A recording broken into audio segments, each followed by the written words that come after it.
2023 की शुरुआत में हम सबने देखा कि संसद के पटल पर एक इकोनॉमिक सर्वे रिपोर्ट रखी गई थी 2022-2023, जिसमें ये बताया गया कि दिल्ली की हवा में 2016 से लगातार सुधार आया है। ये रिपोर्ट को देखकर एक सेंस ऑफ ऑप्टिमिज्म जनरेट होता है कि अगर पॉलिटिकल विल हो, साफ नियत हो, मंशा हो, तो वायु पर भी नियंत्रण किया जा सकता है, हवा में भी सुधार किया जा सकता है।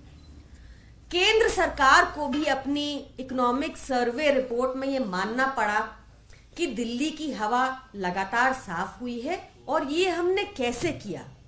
ये हुआ अरविंद केजरीवाल जी के अथक प्रयासों से, जिसमें से बहुत प्रोमिनेंटली आप जानते हैं कि दिल्ली का ग्रीन कवर आज एक हिस्टोरिक हाई पर है, जिसमें दिल्ली में लगभग जो 1800 इंडस्ट्रीज हैं वो सब पीएनजी फ्यूल, क्लीन फ्यूल पर कन्वर्ट हो चुकी हैं, क्योंकि दिल्ली में 24 आवर इलेक्ट्रिसिटी मिलती है, 24 घंटा बिजली मिलती है, जिस इंडस्ट्रियल यूज के लिए, कमर्शियल यूज के लिए और रेजिडेंशियल यूज के लिए, जिस वजह से diesel based generators, polluting diesel based generators का उपयोग दिल्ली में बिल्कुल समाप्त हो गया।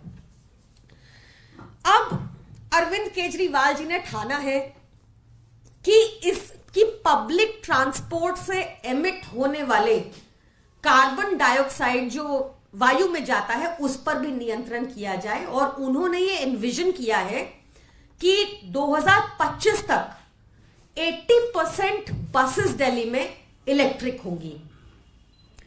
अभी तक दिल्ली में टोटल बसेस 7,582 हैं, जो अभी तक का हाईएस्ट नंबर है। इसमें लगभग 22% ऑलरेडी इलेक्ट्रिक हो चुकी हैं, विच इज 1650 का नंबर है। कल ही 14 फरवरी 2024 को 350 बसेस ऐड की गई थी। ये पाया गया कि 2022 में जब हमने इलेक्ट्रिक बसेस दिल्ली में इंट्रोड्यूस करना शुरू किया, तो तब से अब तक 47,000 टन कार्बन डाइऑक्साइड एमिट जो करता है ये बसेस करती, वो नहीं हुआ, क्योंकि ये बसेस इलेक्ट्रिक हो चुकी थी।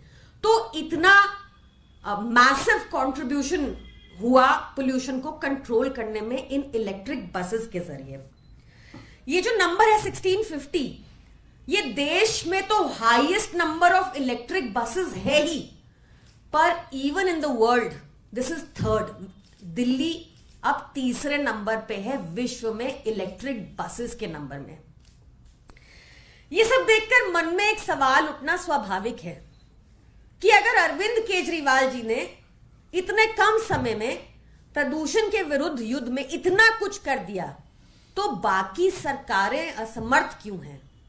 क्या उनकी पॉलिटिकल विल नहीं है, मंशा नहीं है, नियत नहीं है? फर्क है एक ईमानदार सरकार का।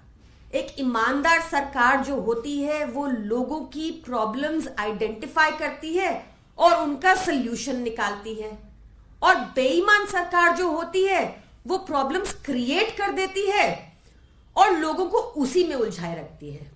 तो आपके माध्यम से we urge all governments to work on the lines of Arvind Kejriwal ji, और जिस तरह से लगातार उनके अथक प्रयासों से हमें ये नतीजे देखने को मिल रहे हैं, हमारी रिक्वेस्ट है कि बाकी गवर्नमेंट्स को भी इस पर काम करना चाहिए और युद्ध स्तर पे काम करना चाहिए।